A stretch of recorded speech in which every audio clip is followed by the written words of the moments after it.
Assalamualaikum warahmatullahi wabarakatuh. Selamat sore, selamat datang di Nongkrong di Warung Kopi. Ini barengan sama Dias Danar dan Nana DJ. Mana DJ? Asik. Semoga pada sehat karena ini lama banget Nongkrong di Warung Kopi belum produksi lagi karena masa pandemi dan juga PPKM. Jadinya kita akhirnya ketemu sekarang secara online. Jadi kita siang ini bakal ketemu sama juri-juri dari Quiku nih. Quiku ini merupakan social storytelling yang mempertemukan penulis dan kreator sama pembacanya dalam bentuk media sosial. Seperti misinya yang ingin memberikan konten bermutu dan berkualitas kepada semua orang, serta memberikan ruang terbaik untuk para kreator. Jadi, kemarin tuh tahun 2020, Quiku udah sukses menyelenggarakan kompetisi novel dan webtoon yang hadiahnya total 500 juta rupiah. Nah, tahun ini bikin lagi nih Quikunya nih, kompetisi 500 juta Quiku 2021. Dan event ini merupakan kompetisi menulis novel, webtoon, bikin cover yang ditujukan untuk mencari karya-karya terbaik dari para kreator se-Indonesia. Dari tanggal 4 September sampai 4 Desember, jadi 3 bulan nih. Dan pemenangnya akan diumumkan tanggal 5 Januari 2022. Mudah-mudahan gue masih ada tuh. Betul, DJ, thank you penjelasannya. Jadi kita kebagi 2 sesi kan, ada webtoon, ada novel. Nah kalau sekarang kita ini pengen ngobrol sama yang pertama itu ada juri-juri untuk webtoon. Kita langsung kenalin aja masing-masing juri untuk webtoon yang hadir barengan kita hari ini. Yoi, yang pertama kita mau siapa? Faza Meong. Faza, apa kabar Faza? Baik dong, baik. Yoi, halo. Asli, udah lama banget gak ketemu, Za. Iya. Dan akhirnya bisa ketemu di sini. Nanti kita akan ngobrol-ngobrol mengenai penjurian untuk webtoon ini ya, Za. Siap. Jay, silakan. Siapa lagi? Ada Mas Weta Katika. Halo, selamat sore semuanya. Udah lama banget ya, Tak ya, kita gak ketemu ya, Tak ya. Emang pernah ketemu? Pernah. Ayo ketemu di sini, Tak ya. Kita ngobrol-ngobrol ya, Tak ya. Asik. Dia seperti itu. Oke, Mas Weta juga udah hadir. Ada Mas Krisli juga. Mas Krisli, apa kabar? Baik, Mas Dias.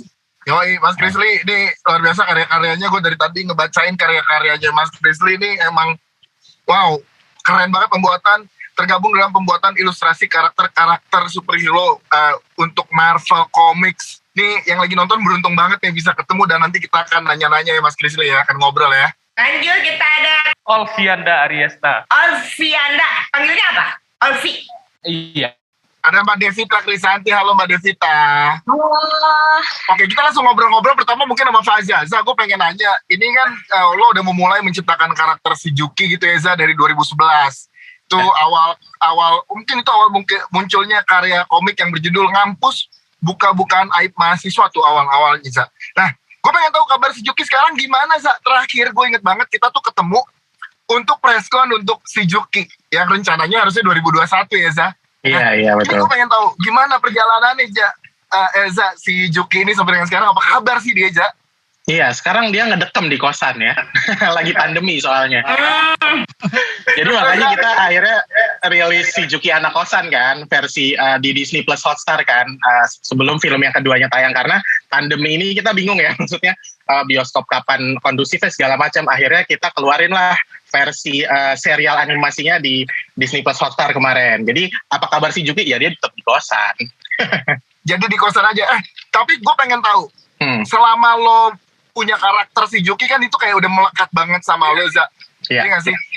Itu jadi, menurut lo itu jadi keuntungan untuk seorang Faza Meong sebagai komikus, atau itu susah orang melepaskan lo dari seorang si Juki gitu, kalau lo bikin karya yang baru lagi selain Juki gitu. Menurut lo gimana?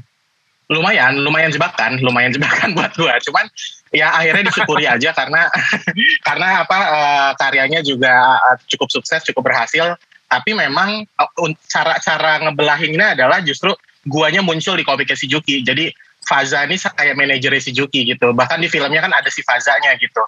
Jadi orang pun akhirnya bisa ngebedain. Orang yang udah ngikutin Juki akhirnya bisa ngebedain antara Faza dan si Jukinya. Itu sih upayanya ya. Tapi untuk bikin karya-karya baru sih memang gini, susah untuk menduplikasi kesuksesan Juki karena tiap karya menurut gua punya keunikannya masing-masing, punya cara berceritanya masing-masing dan punya penikmatnya masing-masing gitu.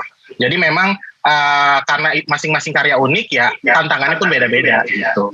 Ya sekarang kalau orang udah kenal nama Faza, wah si Juki ya, udah gitu kan. Udah gitu banget kan. Iya betul. Sweta Kartika. Gue bacain dulu ya. Saya. Seorang komikus senior yang karyanya telah banyak dikenal orang. Dia merupakan salah satu pendiri Padepokan Raga Sukma yang berfokus pada penerbitan komik-komik bergenre silat.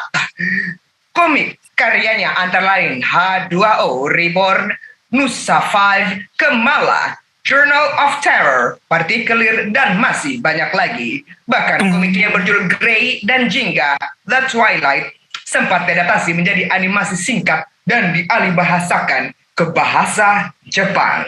Tepuk tangan untuk Sweta Kartika. Kesimpulan keren lah, gila loh. Pertanyaan gue begini. Sebagai yang punya Padepokan Raga Sukma, Ya. ditanya sedikit dong, apa sih Kak itu Padepokan itu? Apakah bisa melamar di situ secara rambut gue kayak tukang silat nih? Ya, ini kalau TJ ini karakter musuh biasanya. Ya, kayak gini. Betul. Sampai batuk gue. Karena gue bergabung nggak di situ. Pokoknya kalau deket TJ kan bau kemenyan gitu kan. Nah itu satu nuansa kita. Ya Padepokan Raga Sukma sebetulnya adalah komunitas yang isinya itu komikus yang mengkaryakan komik pendekar. Biasanya ada di Bandung, cuman sebetulnya kita membernya nyebar. Gara-gara pandemi makin nyebar lagi gitu. Jadi akhirnya terus gara-gara itu juga kita jadi bikin Padepokan Raga Sukma ini go online dengan cara bikin YouTube channel. Dari situ kita ngajarin berbagi pengalaman ngomik di situ. Jadi gara-gara pandemi ini jadi ada berkahnya juga sih kita jadi go online ini. Padahal aslinya turun gunungnya ya benar-benar dari satu tempat ke tempat lain gitu, sharing komik, ya macam-macam lah. Nah gara-gara online ini ya sekarang go online aja udah turun gunungnya, gitu sih. Sejak kapan ini berdirinya Kak? Padepokan Raga Sukma 2014 ya, itu barengan sama waktu itu karya pertama kita Pendekar Tongkat Emas yang difilmin sama Miles Production. Jadi waktu itu pas kami baru rilis, pas ada film pendekar juga, jadi kayak jodoh lah istilahnya. Yang bikin lo tertarik sama dunia perpendekaran apa? Apa ya? Ya mungkin karena dari kecil kali ya. Ibu saya itu karena mungkin bacaannya Kopingho sama Wiro Sableng, setiap kali mau tidur diceritainnya cerita pendekar gitu. Itu kayak ke bawah gitu. Cuma dulu masih ada sandiwara radio yang Tutur Tinular. Pasti. Tahu Sepuh. Nah itu gara-gara itu tuh. Gara-gara itu jadi hari ini pengen nerusin kayaknya. Jadi mata rantai penyambung kali biar nggak putus cerita-cerita pendekar gitu. Iya. Berarti kakak setidaknya seumuran sama saya ya, nunggu-nunggu juga ya tuh Pedang Naga Puspa ditunggu-tunggu tuh ya. Iya, Estijab. Yoi. Gue akan ngobrol sama Mas Krisli. Mas, gue penasaran banget sih. Mungkin yang lagi nonton kita hari ini nih juga super penasaran banget sih Mas Krisli. Yang udah punya pengalaman gokil ya. Gue kalau bacain pengalamannya nih panjang banget dan emang bergengsi banget gitu. Udah ternyata ini ada orang Indonesia yang punya kaca atau karya yang sangat luar biasa diterima sama dunia sebegitunya Mas. Gue pengen tanya sebagai komikus yang udah dikatain ya mendunia deh gitu. Pengen share dong yang ada di sini, pengen tahu culture kerja yang paling berbeda sama di luar negeri itu sebenarnya apa di industrinya Mas. Ngelihat industri komik di Indonesia itu seperti apa sih Mas Krisli? Gue pengen tahu deh. Dibandingin dengan yang lo sudah bekerja di Hollywood lah bisa dikatakan gitu. Silakan Mas. Oke. Kalau sebenarnya tiap negara punya kebiasaan bekerja yang berbeda-beda ya untuk komikusnya, dan kebiasaan bekerja itu sebenarnya mengikuti dari industrinya. Kalau misalnya di Amerika itu komik Amerika itu kan 22 halaman terbit setiap bulan full color. Jadi semua komikus mengikuti ritme itu. Jadi yang pencilernya bikin 22 halaman, yang coloring inking bikin 22 halaman gitu. Nah, itu setiap bulan 22 halaman harus keluar. Nah, kalau di Jepang kan kalau nggak salah satu minggu 32 halaman. tapi hitam putih. Nah itu kan juga secara prakteknya nggak mungkin dikerjakan satu orang. Jadi dari situlah timbul sistem bekerja satu sensei, misalnya satu komikus dibantu oleh mungkin 4-5 asisten. Gitu. Jadi misalnya yang bikin Naruto itu sebenarnya nggak gambar sendiri. Itu ada asistennya. Nah, karena untuk mengejar ritme mingguan 32 halaman misalnya begitu. Nah, kalau di Korea misalnya itu sekarang yang paling happening itu webtoon. Nah, webtoon itu berarti setiap minggu harus update. Satu kali update itu kalau rata-rata itu sekitar 50 sampai 60 panels. Hitungannya panels. Itu harus 1 minggu. Jadi dari situ komikus satu orang mengerjakan sendiri juga nggak kuat juga. Jadi akhirnya timbullah sistem-sistem asisten-asisten gitulah. Nah di Indonesia kita masih nyambur-nyambur nih bentuknya. Ada yang masih berkarir di bidang buku, ada yang bukunya full color, ada yang black and white, ada yang di webtoon juga. Jadi kalau bedanya komikus kita di Indonesia ini sebenarnya secara talent, idea, dan skill udah oke banget.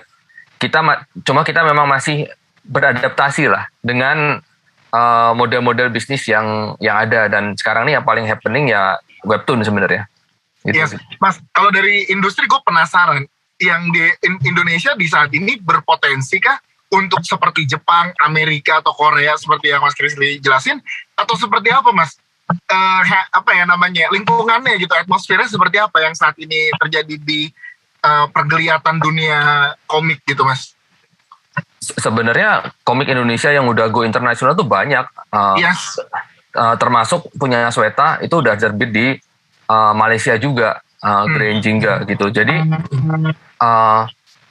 komik Sweta juga udah ada yang terbit di Jepang juga gitu. Jadi sebenarnya udah bisa kok kemana-mana, dan udah banyak banget komik Indonesia yang terbit di luar negeri. Dan memang akan, kalau yang saya lihat ya, untuk terbit dalam bentuk cetak itu memang agak lebih susah ketimbang terbit dalam bentuk digital. Dan sekarang dengan webtoon ini itu makin mudah komik Indonesia bisa terbit di luar negeri. Gue atau ya di luar negeri kan udah nyaman ya Mas, maksud gue dengan segala macam karya besar yang Mas Krisli udah kerjain dan lain-lain gitu ya. Kenapa akhirnya memilih untuk oke, gue ke Indonesia bikin satu studio deh, Caravan Studio gitu. Kenapa Mas gitu?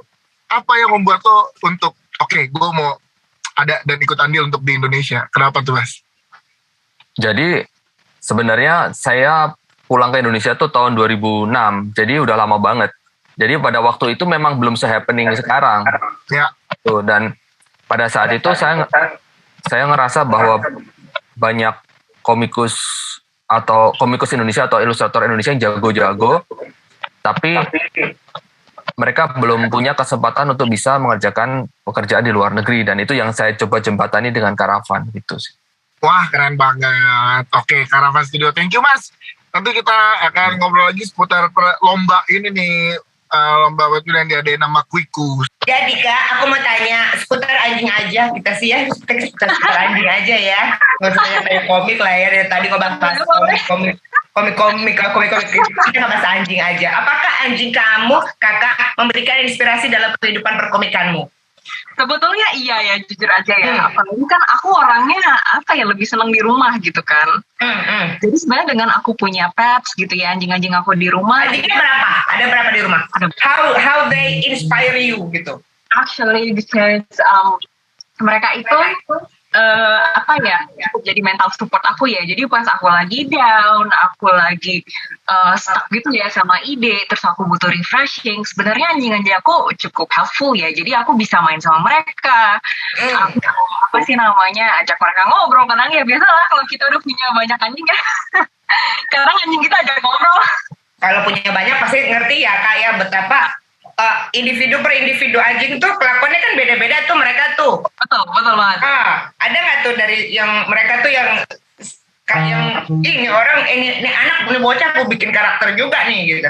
Ada sih sebenarnya mereka itu walaupun mereka bilang it's only a dog, tapi mereka tuh sebenarnya kalau misalnya kita deket sama mereka ya, kayak apa ya? It's actually mereka tuh udah kayak anak sendiri gitu sebenarnya. Kayak sendiri-sendiri gitu ya, bisa jadikan inspirasi sebenarnya kalau misalnya buat konten. kadang-kadang aku ingat jadinya personality pet aku ini, aku kadang-kadang bisa jadiin persona jadi suatu karakter manusia gitu. Bisa juga nih anjing kayak gini ya. Iya benar-benar. Tapi apakah betul Kakak Krisanti ini juga seorang gamer? Hobi sebenarnya, hobi. Aku lebih ke hobi main game gitu ya. Jadi emang dari kecil, selain aku suka baca manga, terus lagi nonton anime, aku juga suka main game. Jadi game-game aku yang itu kayak game-game Jepang, RPG, kayak gitu ya yang aku suka. Kalau nggak game-game yang racing, lebih ke adventure lah ya yang aku suka. Kayak gitu yang ada story-nya kadang-kadang. Terus kalau nggak ada ada cerita-ceritanya kayak gitu. Itu menarik banget sih buat aku. Itu juga salah satu jadi inspirasi aku ya buat terjun sebenarnya ke industri kreatif ini karena aku tertarik dengan hal-hal kayak gitu. Kepikiran mau bikin game dengan gayanya Krisanti? Waduh, kalau game belum kepikiran. Saat ini sih aku nyaman di sini aja dulu buat ilustrasi untuk webtoon. Mas Olvi, gue pengen ngobrol sama Mas Olvi. Karyanya kan ini ya rame, namanya Miao Miao, ya nggak sih? Iya. Itu mengingatkan, lu percaya gak Mas Olvi? Dulu nama mantan gue panggilan sayangnya Miao karena dia suka kucing. Aduh, gue jadi ingat. Tapi yang jadi penasaran buat gue adalah Mas Olvian dari Ariesta ini nggak mau dibilang komik artis. Kenapa gitu? Maksud gue itu kan predikat yang keren gitu, Mas. Kenapa lu nggak mau? Apa ya? Karena dulu memang nggak ada komik saya yang diterbitin gitu ya. Memang bikin komik ya buat lomba, kalau nggak buat have fun aja gitu. Jadi memang nggak sampai ke penerbit. Waktu itu ya tahun 2000 udah cukup lama, udah 5 tahun. Kalau sekarang berarti nggak apa-apa dong disebut komik artis, udah sah dong karena udah ada yang terbit. Ya nggak sebanyak teman-teman juri yang lain. Jangan gitu lah, Mas Olvi ada. Mas Olvi pengen disebutnya makeup artist. Salah dong, salah. Oke. Tapi gue perhatiin di feeds Instagram ya, di Instagram Mas Olvi Anda lu beberapa kali memposting atau lagi konsisten memposting temanya horor. Ada apa? Gue pengen tahu kenapa, apakah itu teaser atau gimana tuh? Kenapa sekarang mainnya dengan tema-tema horor? Memang ilustrasi saya mungkin memang lebih cocok ke arah-arah dark atau horor gitu ya.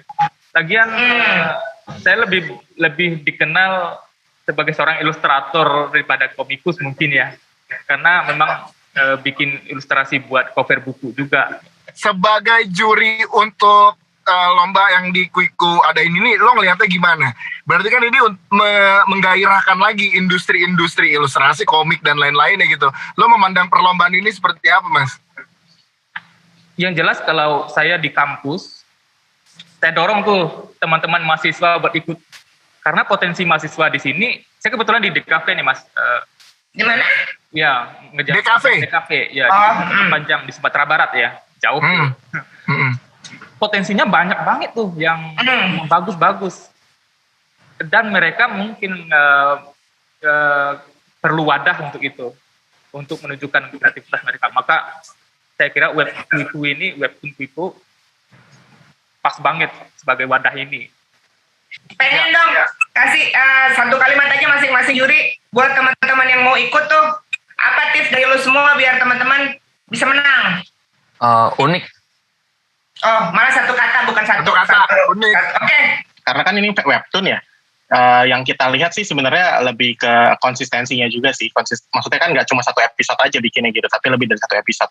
Jadi kita akan melihat konsistensi ceritanya, konsistensi visualnya, dan yang pasti seperti kata Mas Kris tadi, keunikannya. Yang berkesan sih. Jadi begitu saya selesai membaca harus ada kesan yang bisa diobrolin, yang bisa ya pokoknya masih bisa memancing diskusi gitu. Itu komik yang bagus gitu. Bikin complete package ya harus ya pastinya ya. Jadi kayak dari story oke, dari penggambaran oke, visualnya dan disesuaikan dengan temanya sendiri gitu loh. Pesan saya kalau mau belajar menulis itu Mas Kris dulu pernah bikin di Kaskus cara menulis premis, logline, baca tuh. Mau inspirasi cerita, lihat karyanya Mas Pazameong, keren banget, inspiratif banget. teknik-teknis menggambar misalnya, Mbak Krisanti banyak tuh share di TikTok sama Instagramnya teknik-teknik yang sangat simpel yang bermanfaat banget buat komikus muda. Lihat tuh, atau webtoon channel YouTube-nya Raga Sukma tuh, sharing itu ngobrolin tentang komik. Lihat itu semua, saya kira teman-teman pasti bisa berkarya. Faza, thank you Za. Mas Krisli, thank you. Yes, Mas Ovianda, thank you. Mbak Krisanti, thank you. Ya, Mas Sweta, thank you banget udah nyempatin sore hari ini. Sehat-sehat Thank semua you. ya. Sehat-sehat TJ. Sehat-sehat, bye. Thank you. Bye. Malaysia.